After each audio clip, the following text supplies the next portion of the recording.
المؤمنین خلیفۃ المسلمین خلیفہ بلا فصل سیدنا ابو بکر صدیق رضی اللہ تعالی عنہ کی یوم وفات کے سلسلے میں کچھ اپنی معلومات عرض کی،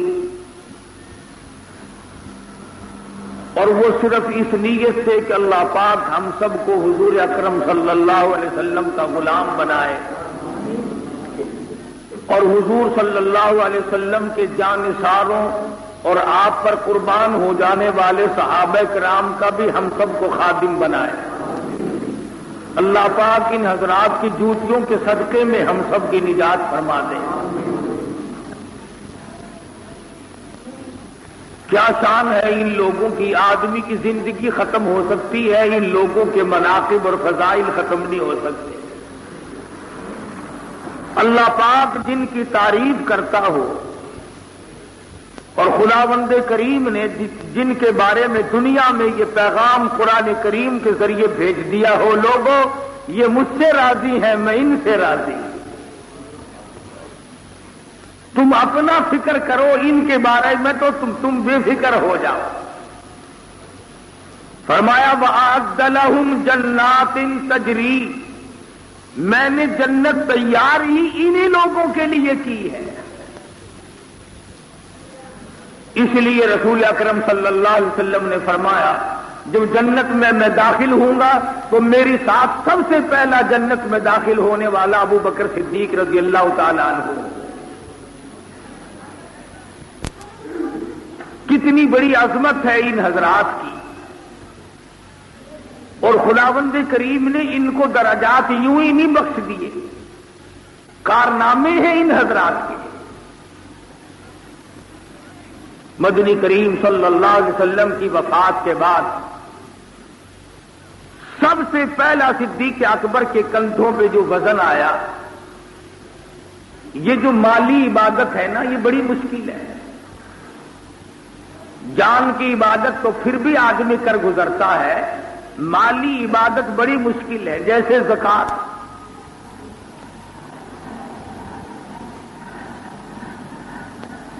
صدیق اکبر کے خلیفہ ہوتے ہی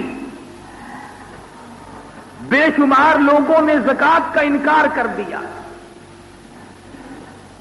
صدیق اکبر نے ان لوگوں کے ساتھ جہاد کیا۔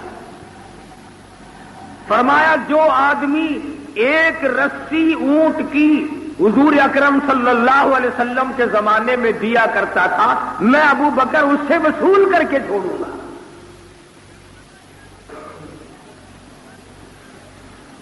مالی عبادت کا مسئلہ بڑا ٹیڑھا ہوا کرتا ہے، اسی لیے قرآن کریم کی ایک ترتیب ہے بِأَمْوَالِكُمْ وَأَنفُسِكُمْ، مال کی قربانی پہلے مانگتا ہے، جان کی بازی بعد کو لگواتا ہے۔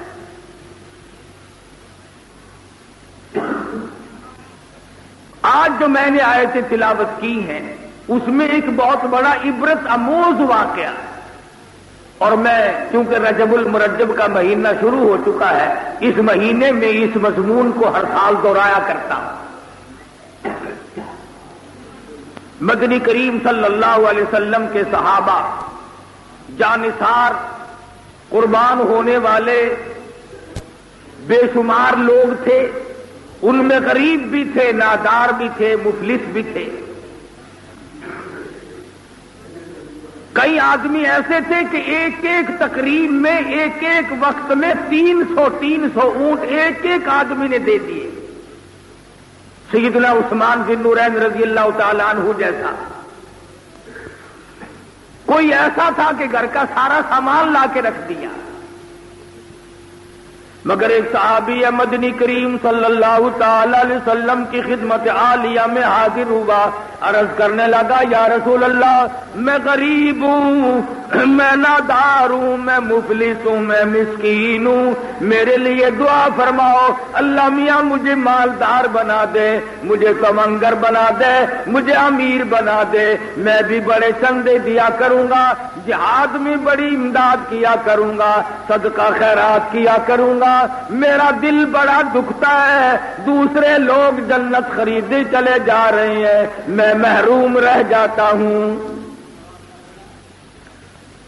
امام الانبیاء محبوب کبریا حضرت محمد مصطفیٰ صلی اللہ تعالی علیہ وسلم نے ارشاد فرمایا، او سالبا غریبی اچھی ہے، تیری کوئی ذمہ داری نہیں، مالداری آئے گی، بڑی بڑی ذمہ داریاں آ پڑیں گی، پڑوسیوں کے حقوق بڑھ جائیں گے، عزیز و اقربا کے حقوق بڑھ جائیں گے، رشتہ داروں کے حقوق بڑھ جائیں گے، محتاجوں غریبوں کے حقوق بڑھ جائیں گے، جہاد کے اندر تمہیں قربانی دینی پڑے گی، غریبی بڑی اچھی ہے، جانے دے۔ سالبہ کہنے لگا، نہیں یا رسول اللہ، میرے ماں باپ آپ پہ قربان ہو جائیں، آپ تو میرے لیے ہاتھ اٹھا کر دعا فرماؤ، اللہ میاں مجھے دولت مند بنا دے، میں بڑی زبردست دین کی خدمت کیا کروں گا۔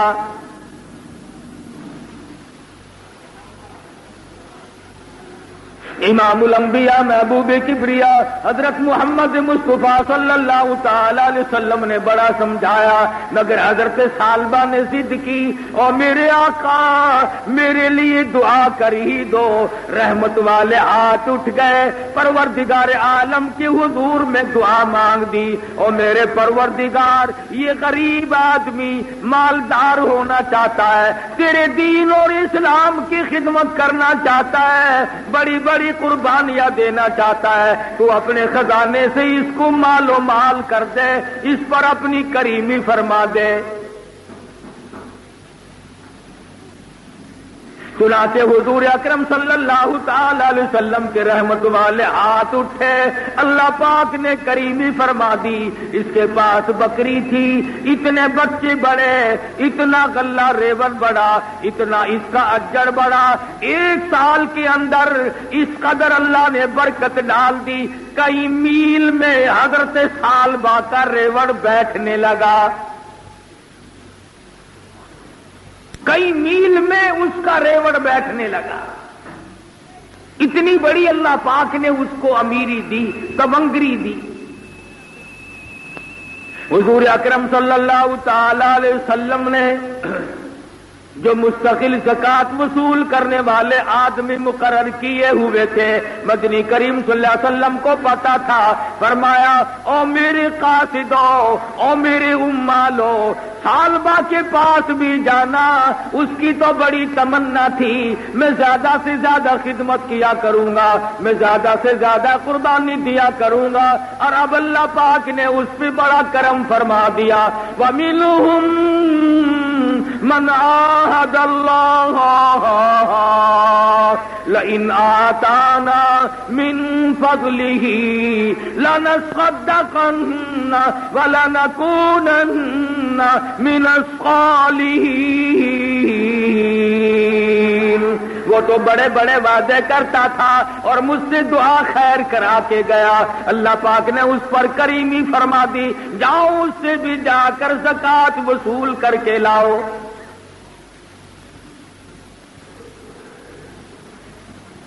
حضور اکرم صلی اللہ تعالی علیہ وسلم کے صحابہ حضرت سالبہ کی خدمت میں پہنچے کہ ہم قاصد ہیں، ہم نمائندے ہیں، ہمیں بھیجا ہے محمد عربی صلی اللہ علیہ وسلم نے، تجھ سے زکات وصول کرنے آئے ہیں۔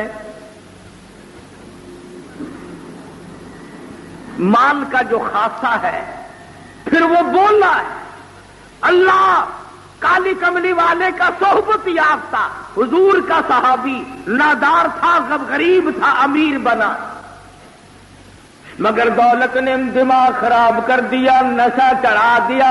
صحابہ کرام کو کہنے لگا، تمہیں دنیا میں اور کوئی نظر نہیں آیا، میرا ہی تمہیں ساڑ مچا ہوا ہے، میری تمہیں تکلیف تھی، ناک کے سیدھی چل کر میرے پاس چلے آئے ہو، آ گئے تم ٹیکس لینے، آ گئے مجھ سے ڈنڈ وصول کرنے، تم کب سے انتظار کر رہے تھے، تمہیں اور کوئی نہیں اس حکومت میں ملا زکات دینے والا، میرے پاس مدینے سے چل کر سیدھے آئے۔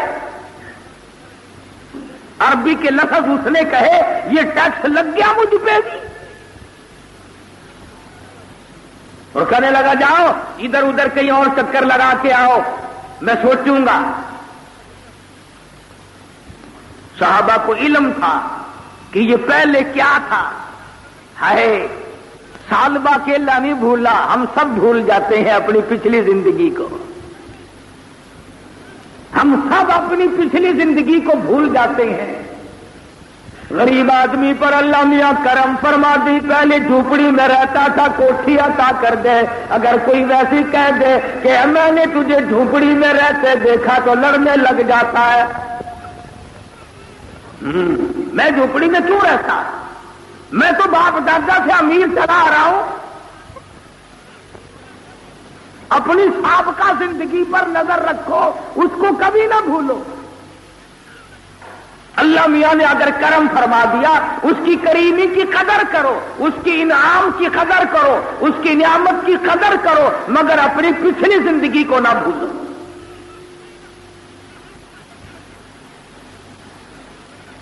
مدنی کریم صلی اللہ تعالی علیہ وسلم کی صحابہ ادھر ادھر دوسرے آدمیوں کے پاس چلے گئے. آسمان والا جبریل امین آیا اور قرآن کی آیت لے کر نازل ہوا. یا رسول اللہ وَمِنْهُمْ مَنْ عَاهَدَ اللَّهَ، وہ لوگ جو ہم سے کل وعدہ کرتے تھے، ہمارے ساتھ پختی بات کرتے تھے اور مجھ خدا سے وعدہ کیا تھا. وَمِنْهُمْ مَنْ عَاهَدَ اللَّهَ لَئِنْ آتَانَا مِنْ فَضْلِهِ لَنَصَّدَّقَنَّ وَلَنَكُونَنَّ مِنَ الصَّالِحِينَ. اللہ میاں فرماتے ہیں بادل وہ لوگ ہیں جو ہم سے وعدہ کرتے ہیں، مجھ سے ایک وعدہ پیمان عہد کرتے ہیں کہ اگر مال اللہ پاک دے دے تو ہم ضرور بالضرور زکات دیا کریں گے، صدقہ خیرات کیا کریں گے، عزیز و اقربا کے حقوق کو چکایا کریں گے. لَنَكُونَنَّ مِنَ الصَّالِحِينَ، ہم نیکوکار لوگوں میں سے بن جائیں گے.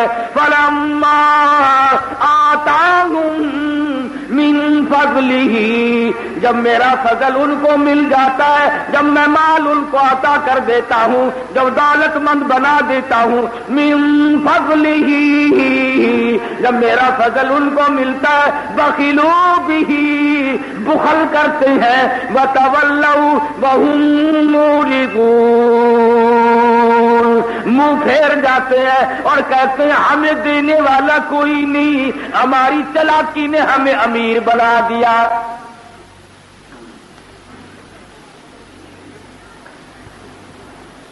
جبریل امین نے محمد مصطفیٰ صلی اللہ علیہ وسلم کو قرآن کی آیتیں لا کر کے دی. سورہ توبہ کی یہ آیات ہیں. حضور کی ذات اقدس پر جب اللہ کا قرآن نازل ہوا تو صحابہ کرام کے سامنے تشریف لائے، فرمایا سالبہ تو ہلاک ہو گیا، سالبہ تو مارا گیا، تو برباد ہو گیا. صحابہ کرام کا آپس میں بڑا پیار تھا، ایک دوسرے کی بڑی خیرخواہی تھی. دوڑے ہیں یہاں سے صحابہ کہ کیا ہو گیا اسے، اس نے کیا کر دیا. حضور اکرم صلی اللہ علیہ وسلم نے فرمایا برباد ہو گیا، اور نبی کے منہ سے بربادی کا لفظ نکل گیا، اس کی تباہی میں کیا شک رہ گیا. صحابہ یہاں سے دوڑے ہیں اور جا کے کہنے لگے سالبہ کیا غضب کر دیا، وہ کیا ظلم کر بیٹھا، ہم کالی کملی والے کی زبان سے سن کر آئے ہیں کہ تو ہلاک ہو گیا، برباد ہو گیا، تو کیا کر دیا ایسا، کیا ظلم کر بیٹھا. اب سالبہ کی آنکھیں کھلی، کہنے لگا یاد آ گئی بات اور سمجھ گیا ہوں، اللہ میاں کی ایک فرض کو، اللہ میاں کی قرض کو جس کا خود میں نے حضور سے اللہ میاں سے وعدہ کیا تھا، میں نے ٹیکس بتا دیا، میں نے ڈنڈ بتا دیا اور ادا کرنے میں میں نے غلطی کی، تو وہ جو لینے والے آئے تھے ان کو میں نے برا بلا بھی کہا، ان کو ٹرخا دیا اور خود حضور کی خدمت میں آیا اور کہنے لگا یا رسول اللہ اس مال نے میرا دماغ خراب کر دیا، میں غریب، اچھا یہ سارا ریوڑ، یہ ساری بکریاں، یہ ساری بھیڈیں میں اللہ کی راہ میں آپ کے حوالے کرتا ہوں۔ مدنی کریم صلی اللہ علیہ وسلم کا چہرہ انور سرخ ہو گیا، فرمایا میرے اللہ نے مجھے ایک بچہ لینے سے بھی تیرا منع فرما دیا۔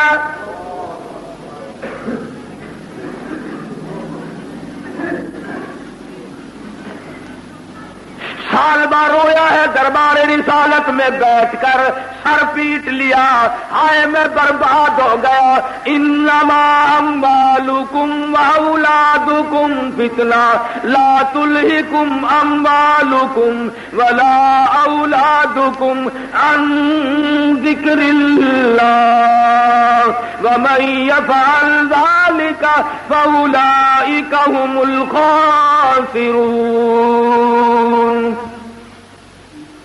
یہی چیزیں آدمی کو برباد کرتی ہیں، یہی نشہ چڑھاتی ہے، یہی آدمی کو تنگ دست کر دیتی ہیں، دین و دنیا میں ذلیل کر دیتی ہے، اپنوں سے کاٹ کی رکھ دیتی ہے۔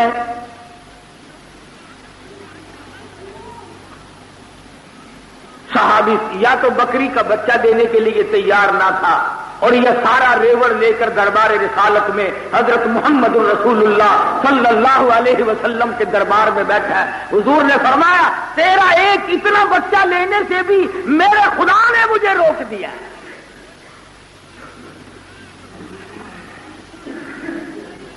روئے سال بعد مگر بنتا کچھ نہیں۔ حدیث پاک میں آتا ہے اللہ میاں نے بنی اسرائیل کے 3 آدمی تھے ان کو آزمایا، ان کی آزمائش کی اللہ پاک نے۔ ایک کوڑی تھا، ایک گنجا تھا، ایک نابینا تھا، تینوں آدمیوں کے اللہ پاک نے آزمائش کی، امتحان چاہا۔ فرشتے کو حکم ملا تینوں کے پاس جاؤ، تو فرشتہ کوڑی کے پاس گیا اور جا کے کہنے لگا کیا حال ہے تیرا؟ اس نے کہا دیکھ لے کوڑ مجھے لگا ہوا ہے، پوری دنیا مجھ سے نفرت کرتی ہے، پاس بیٹھنے کے لیے کوئی تیار نہیں، خاندان والے اپنے پرائے تمام کے تمام نفرت کرتے ہیں، برا حال ہے، سارا بدن میرا گلا ہوا ہے، کوڑ لگا ہوا ہے۔ فرمایا تجھے کیا چاہیے؟ کہنے لگا میں تندرست ہو جاؤں، اور کیا چاہیے مجھے؟ فرشتے نے اس کے بدن پہ ہاتھ پھیر دیا، اللہ پاک نے صحیح سالم بالکل تندرست کر دیا، اور اس کے بعد پوچھا تجھے دنیا میں کیا مال پیارا ہے؟ تجھے کس مال سے پیار ہے دنیا میں؟ کہنے لگا اونٹ بڑے پیارے لگتے ہیں۔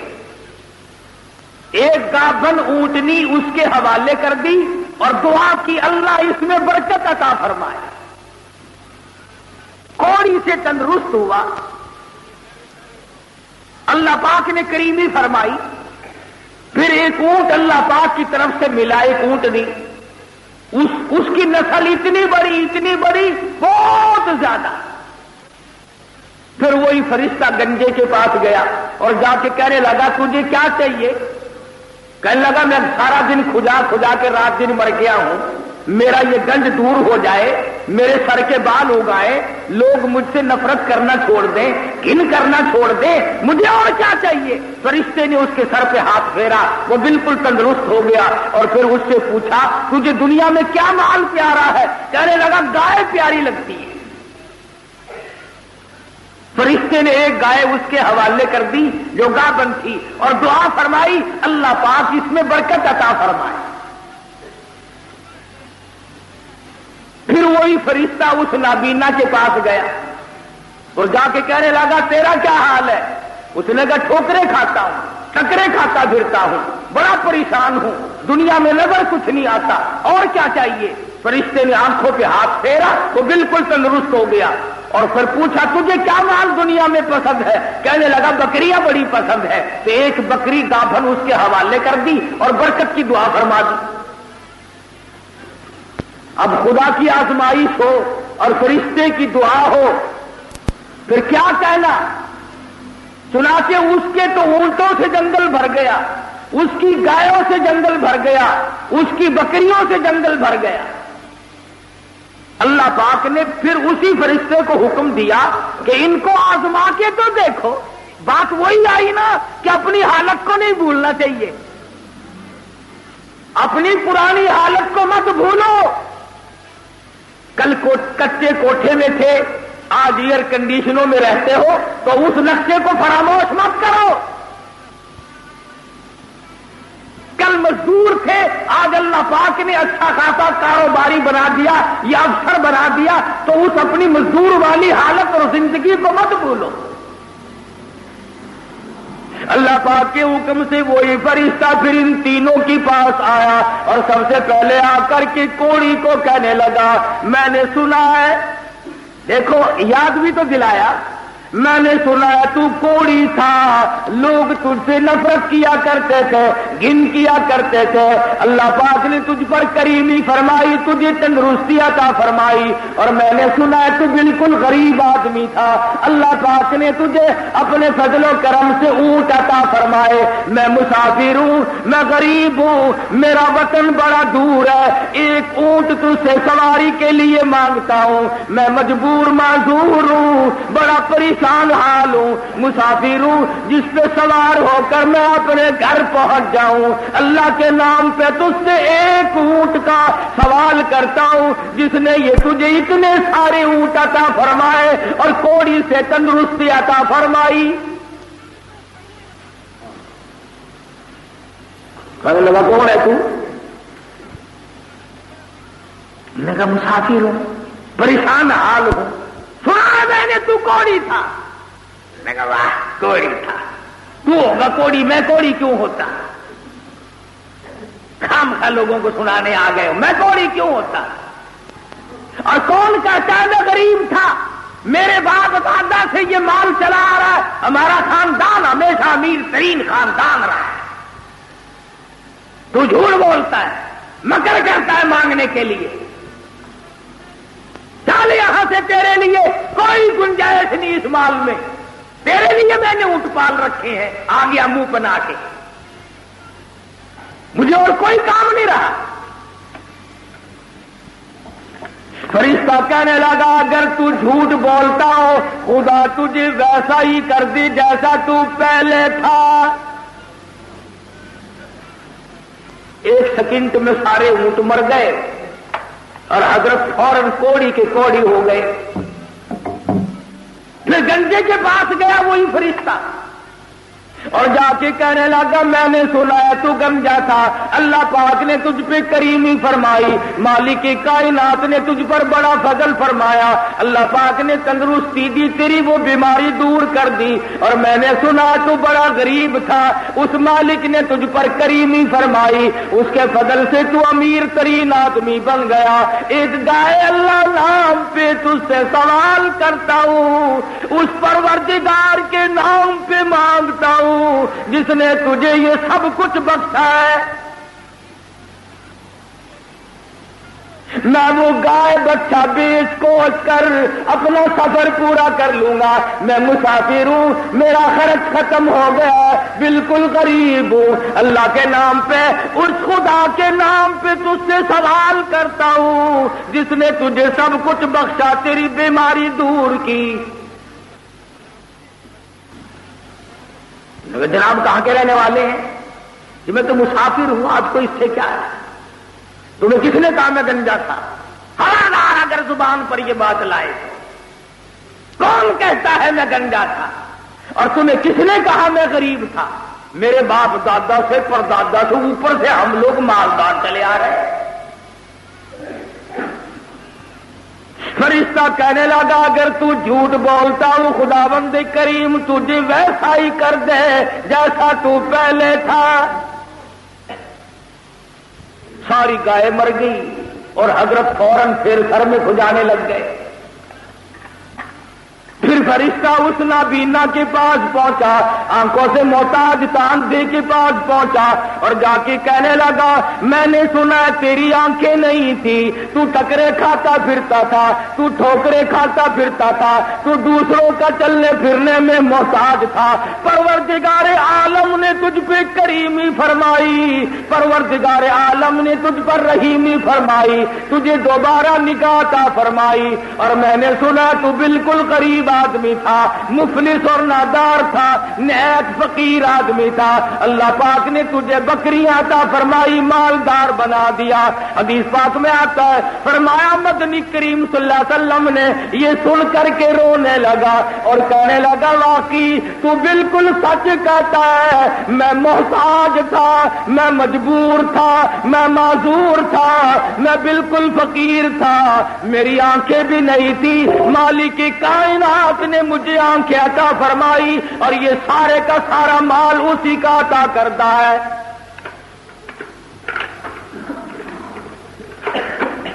اسی نے مجھے یہ سب کچھ بخشا ہے. تو بالکل سچ کہتا ہے, میں بالکل معذور تھا, محتاج تھا, میری نگاہ نظر نہ تھی, مجھے نظر کچھ نہیں آتا تھا. اس مالک کی کائنات کا مجھ پر کرم ہوا, اس کی عنایت ہوئی, اس کی مہربانی ہوئی, اس کی بندہ نوازی نے مجھے دنیا میں زندہ کر دیا. میں دوبارہ دنیا کو دیکھ رہا ہوں, اور میں بالکل غریب تھا, اللہ پاک نے مجھے مالدار بنا دیا. کہنے لگا, جا تجھے اختیار ہے, جتنی بکریاں چاہے لے جا, جتنی چاہے چھوڑ جا, اگر تیرا دل چاہے تو اس خدا کے نام پہ سوال کرتا ہے, جس خدا نے میری زندگی بدل دی, جس خدا نے مجھے نظر بخشی, جس خدا نے مجھے دولت بخشی, میں کیسے جواب دوں؟ سارے مال کا تجھے اختیار ہے, اگر تیرا دل چاہے تو سارے کا سارا لے جا, میں تجھ سے ایک بکری روکنے والا نہیں, میں نہیں روکنے کا, اور میرا ہے ہی نہیں, یہ دیا ہی پروردگار عالم نے. فرشتہ کون سا بکری کا گوشت کھانے والا تھا یا اس نے دودھ پینا تھا؟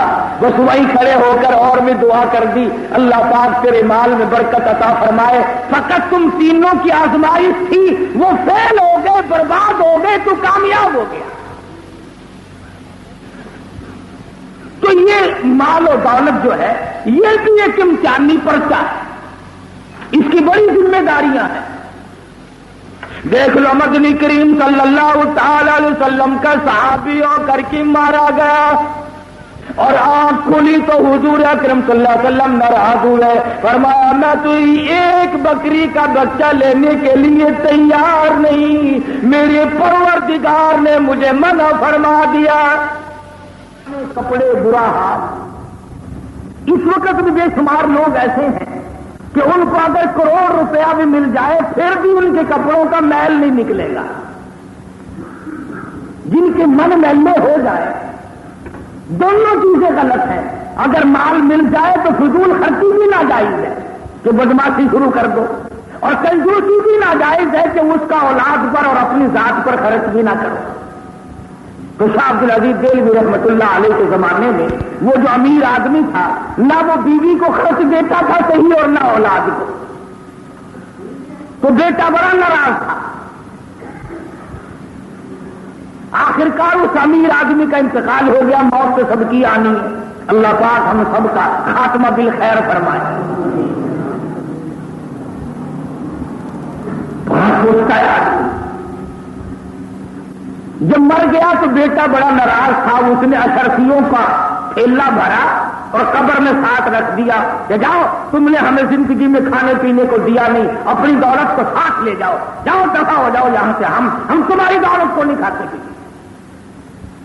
باپ کی قبر میں چپکے سے کسی بہانے سے تھیلا ساتھ ہی رکھ دیا اشرفیوں کا بھرا ہوا. تو شاہ صاحب لکھتے ہیں, ایک دو دن کے بعد یا دو چار دن کے بعد تنگی آئی. رات کو دل میں سوچا کہ پاگل پڑا نہیں کیا، تھیلی بھر کر وہاں قبر میں رکھ دیا، ابا میاں کہ اب ان سے کوئی کام کر رہے، اگر ہوتی تو اب اس وقت کام آ جاتے، کھانے پینے میں خرچے میں کام آ جاتے، عقل مندی تو نہیں کہ قبر میں تھیلا بھر کے رکھ دیا۔ پھر خود ہی دل میں آئی کہ ابا نے کون سے بینک میں جمع کرا دیا، اگر ضرورت ہو تو جا کے نکال لائیں گے۔ غصہ ڈھیلا ہو گیا، 2-4 دن کے بعد آدمی کا غصہ اتر ہی جاتا ہے۔ تو رات کا وقت تھا، کسی لی اور جا کر کے قبر کو کھودا، لحد کو کھولا، ٹارچ جلائی، روشنی کی، تو اشرفیوں کا یہ تو تھیلا بھر کے رکھ کے آیا تھا نا، لیکن اس وقت اپنی آنکھوں سے دیکھ رہا ہے کہ سر سے لے کر پیروں تک ایک ایک ایک ایک اشرفی تمام بدن پہ ستاروں کی طرح سے ٹکی ہوئی ہے، سارے بدن پہ ایک ایک کر کے، آنکھ پہ، ناک پہ، کان پہ، سر پہ، دل پہ، دماغ پہ، منہ پہ، چہرے پہ، پیر کے انگوٹھے سے لے کر سر تک سارے بدن پہ ایک ایک کر کے اشرفی چاروں طرف چپکی ہوئی ہے، لگی ہوئی ہے۔ تو وہ کہتا ہے آدمی کہ ایک اشرفی کو اتارنے کے لیے یہ 2 انگلیاں لگائی تھی، کہتا ایک اشرفی کو اتارنے کے لیے 2 انگلیاں لگائی تھی۔ لکھا ہے وہ کہ آدمی کہتا ہے بس دونوں انگلیوں میں ایسی آگ لگی، ایسی سوزش ہوئی، قبر کو جوتوں کر کے پورا کر کے آیا، کئی دن گزر گئے، پانی میں رکھتا ہوں، دہی میں رکھتا ہوں، کلمے شورے میں رکھتا ہوں، دوائیوں میں رکھتا ہوں، ہر وقت دونوں انگلیوں کو منہ میں رکھتا ہوں، مگر چین نہیں پڑتی، دوائی لگا لگا کے تھک گیا، اک گیا، دوائیاں لگا لگا کر کوئی آرام نہیں۔ بالآخر شاہ عبدالعزیز دہلوی رحمت اللہ علیہ اپنے زمانے کے محدث اعظم ہے، ولی کامل ہے، ان کی خدمت میں گیا، اب جا کر کیسے بتائے کہ میرے ابا کا یہ حال ہے، میں اپنے باپ کا یہ حال دیکھ کر آیا ہوں، کیسے بتائے؟ کہنے لگا جی اللہ جانے میری ان انگلیوں میں کچھ تھوڑا نکلتا ہے یا پھنسی نکلتی ہے، آگ ہے، ہر وقت آگ لگی ہوئی ہے، سوزش لگی ہوئی ہے، چین نہیں پڑتی۔ حضرت شاہ عبدالعزیز دہلوی رحمت اللہ علیہ نے کچھ پڑھا اور اس پر دم فرمایا، پوچھا اب بھی ہے؟ کہنے لگا جی اسی طرح سے ہے جیسے پہلے تھا۔ حضرت شاہ صاحب نے پھر کچھ اللہ کا نام پڑھا، اللہ کا کلام پڑھا اور پھر دم فرمایا اور پھونک ماری اور پھر پوچھا کہ اب بھی ہے؟ کہنے لگا جی اسی طرح سے ہے، کوئی فرق نہیں پڑا۔ شاہ صاحب نے تیسری مرتبہ کچھ اللہ کا نام اور کلام پڑھا اور پھر دم فرمایا اور پھر پوچھا بتا اب کیا حال ہے؟ کہنے لگا اسی طرح سے ہے۔ حضرت شاہ صاحب فرمانے لگے بالکل جھوٹ بولتا ہے، تھوڑا پھنسی نہیں، جہنم کی آگ معلوم ہوتی ہے۔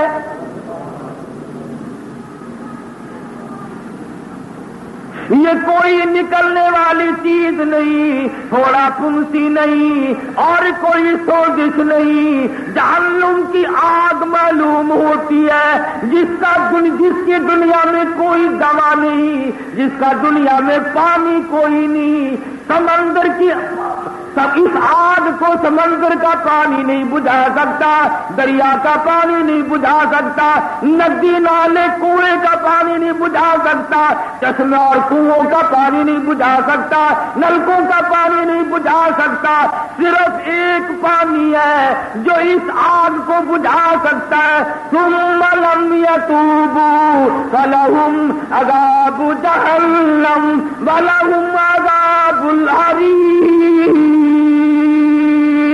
یہ جلا دینے والا عذاب ہے، صرف ایک پانی جو اللہ کے ڈر سے، اللہ کے خوف سے آدمی کی آنکھوں سے نکلتا ہے، صرف آنکھوں سے نکلے ہوئے قطرے اس جہنم کی آگ کو بجھا سکتے ہیں۔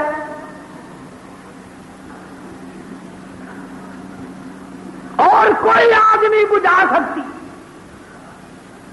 اس آگ کو، اور پانی کوئی دنیا میں ہے ہی نہیں جو بجھا دے۔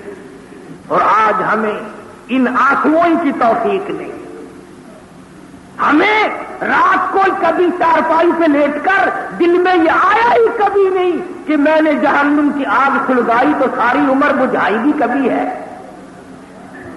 ہم نے یہ سوچنا چھوڑ دیا کہ میں نے اپنے اوپر جہنم کھولنا تو ہے، کبھی بند کرنے کا بھی طریقہ سوچا؟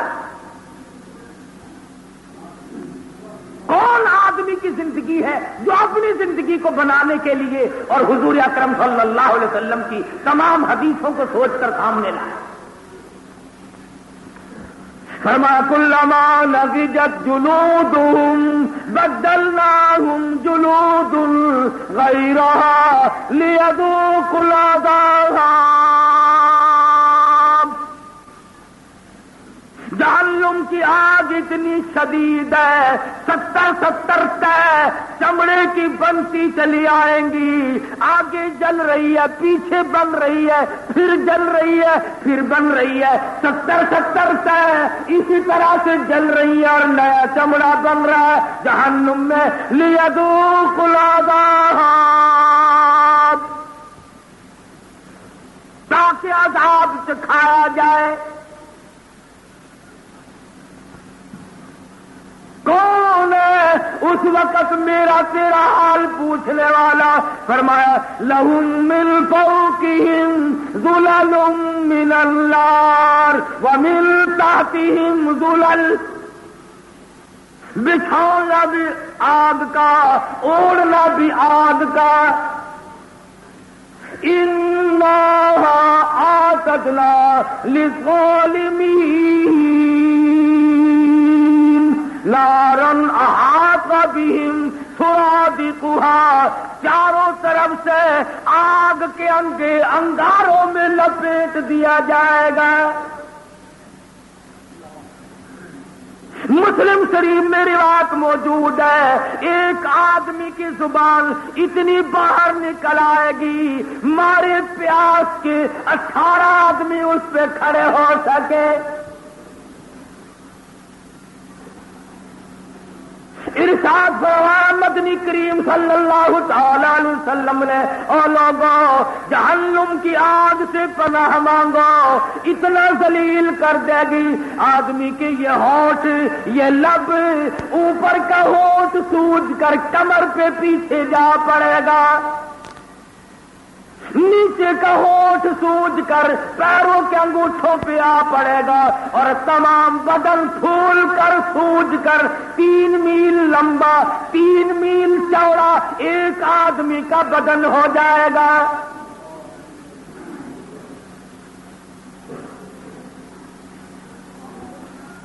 حضور اکرم صلی اللہ علیہ وسلم کے فرمان ہے قرآن کریم میں،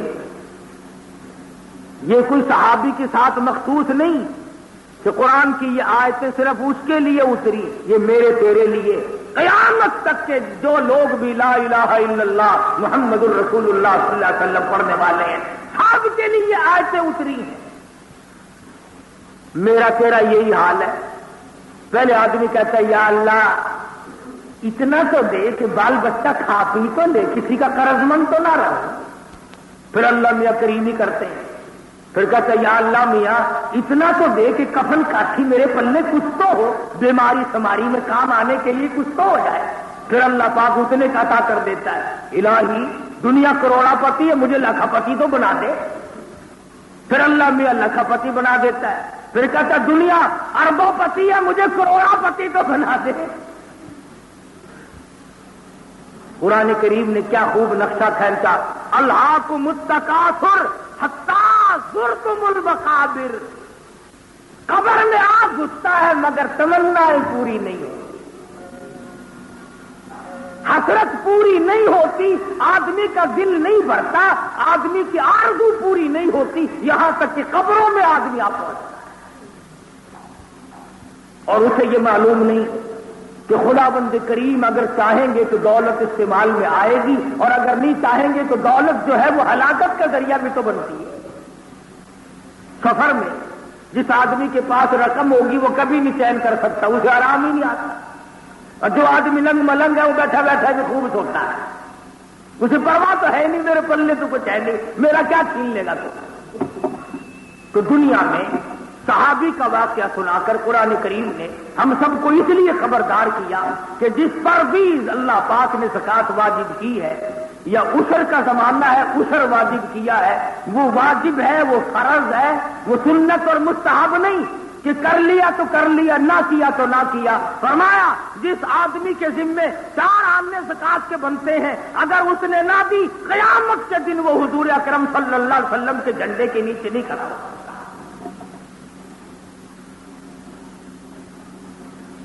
ہیلا سازی کرنے سے کچھ نہیں بنتا، اور خدا سے ہیلا کون کرے؟ یہ تو اپنے آپس میں تو آدمی اوپر نیچے کر سکتا ہے، خداوند کریم کی ذات کے ساتھ کون کر سکتا ہے؟ صحابہ کرام میں بے شمار لوگ ایسے بھی تھے کہ جنہوں نے ذکر نکال کر پیش کر دی، 8 دن کے فاقے کاٹ کر مدنی کریم صلی اللہ علیہ وسلم کا دامن نہیں چھوڑا اور جہاد فی سبیل اللہ میں مصروف رہے۔ ان کے بال بچے بھی اتنی زبان نکال کر دنیا سے رخصت ہو گئے، مگر کلمہ نہ چھوڑا، حضور کا دامن نہ چھوڑا۔ آج مسلمان نماز کی پابندی نہیں کرتا، زکات کی پابندی نہیں کرتا، ہیلا سازی اور مکر بنا رکھے ہیں، ادھر سے چاہا ادھر کر لیں گے، ادھر سے چاہا ادھر کر لیں گے۔ اب اس بات میں آتا ہے، فرمایا مدنی کریم صلی اللہ تعالی علیہ وسلم نے اللہ میاں کی عدالت میں قیامت میں بے نماز کو جب پیش کیا جائے گا تو پیش کرنے سے پہلے سور کی شکل بنا دی جائے گی۔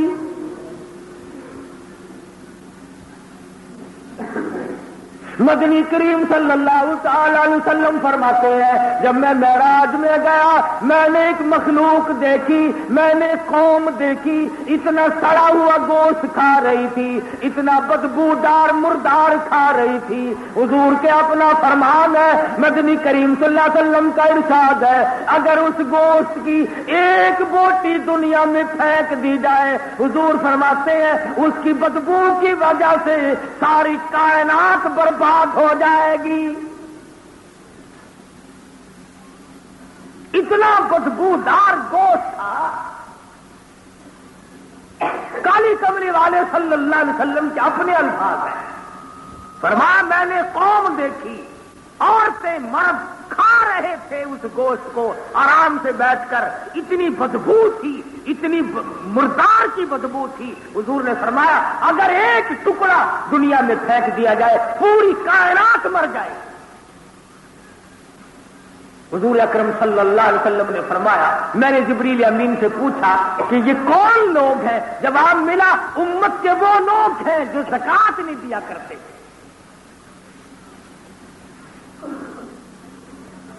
قرآن کریم نے ایک جگہ نہیں سینکڑوں جگہ اقیم الصلاۃ وآتوا الزکاۃ، اقیم الصلاۃ وآتوا الزکاۃ، اللہ پاک نے جہاں نماز فرض کی وہاں زکات فرض کی، جہاں زکات کا حکم دیا وہاں نماز کا حکم دیا۔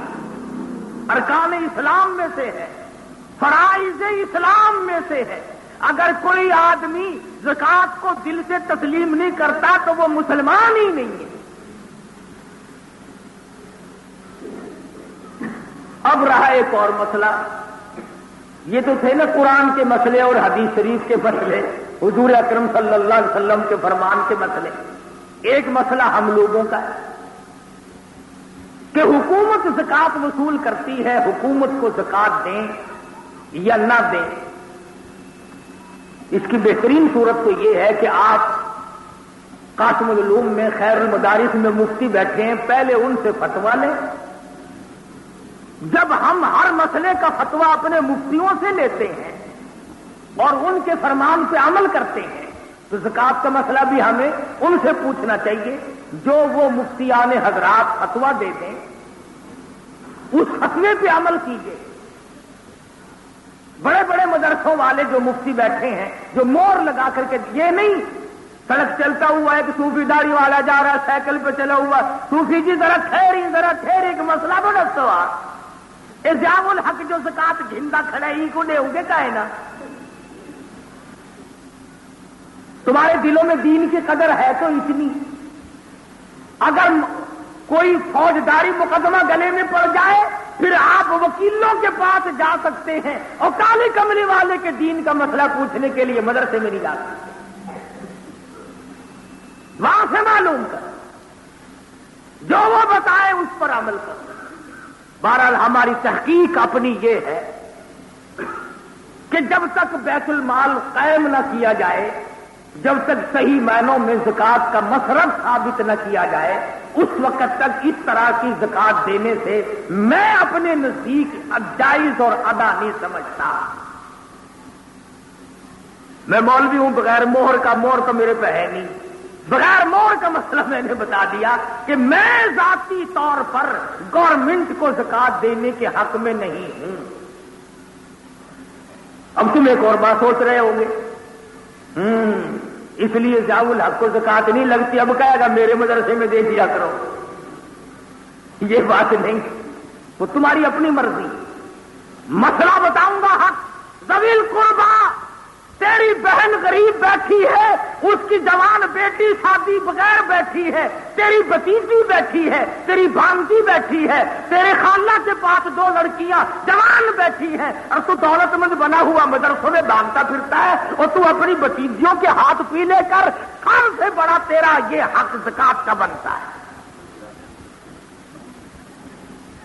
عزت بچا، آبرو بچا اپنے خاندان کی۔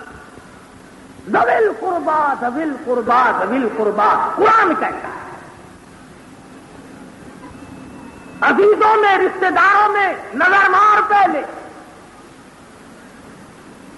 ان کو دے، کپڑا دے، زیور بنوا کر دے دے، برتن خرید کر دے دے، اور کوئی کپڑا جوڑا بنا کر کے دے دے، یہ بتانا بھی ضروری نہیں کہ میں زکوٰۃ سے دے رہا،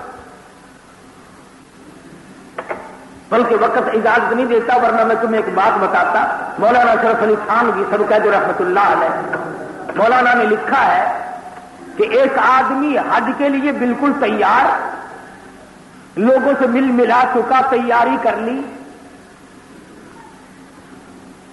جس وقت بالکل روانہ ہونے لگا، گھر سے نکلنے لگا، میاں بیوی، محلے کی ایک عورت ملنے آئی اور کہنے لگی آپ حج پہ چل دیے، ذرا دعا کر دینا، میں غریب کی 2 بیٹیاں بیٹھی ہیں، ٹھکانے لگ جائے، میری عزت بچ جائے، اچھے پاسے چلے ہو، بیت اللہ میں چلے ہو، ذرا میرے لیے دعا کر دینا، مجھ غریب کی بیٹیاں کو لینے کے لیے بھی تیار ہے۔